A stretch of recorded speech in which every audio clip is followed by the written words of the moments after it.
ang batang kalye.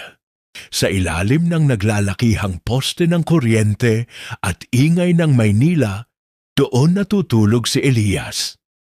Araw-araw, ang simula niya ay ang pagdilat sa sikat ng araw at amoy ng usok. Si Elias ang batang kalye.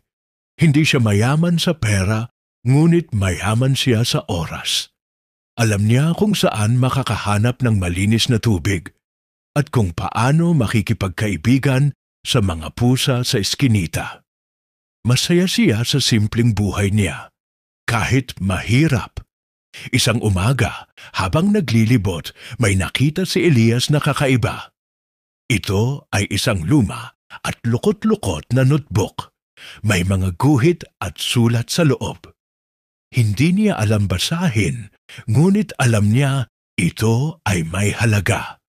Dala-dala niya ang notebook sa bawat lakad. Nag-umpisa siyang dumaan sa tindahan ni Aling Celia, isang mabait na babae na may sari-sari store. Elias, gusto mo bang tumulong magwalis? May kape at tinapay ako para sa iyo, tanong ni Aling Celia. Tuwang-tuwa si Elias. Araw-araw, pagkatapos magwalis, uupo siya sa tabi ng ilaw ng tindahan at titingnan ang kanyang notebook. Tinuturuan din siya ni Aling Celia ng ilang titik at numero. Ang talino mo, Elias, sabi ni Aling Celia. Huwag mong kalilimutan, ang tunay na yaman ay nasa isip at puso, hindi sa bulsa. Tinibdib ni Elias ang mga salita ni Aling Celia. Isang hapunan, habang nag-aayos si Elias ng kalat, nakita niya ang kumikinang na bagay sa kalsada. Isang itim na pitaka. Puno ito ng makakapal na pera. Sa halip na itago, tumakbo siya papunta kay Aling Celia. Aling Celia, sino po may-ari nito?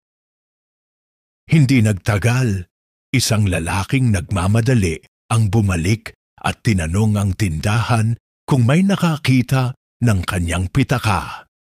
Ikaw ba ang nakakita nito, bata? Tanong ng lalaki.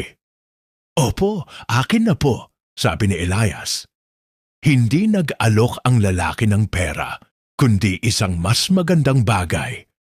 Magtatayo ako ng isang learning center malapit dito. Gusto mo bang mag-aral? Ngayon, nag-aaral si Elias sa learning center. Hindi na siya batang kalye,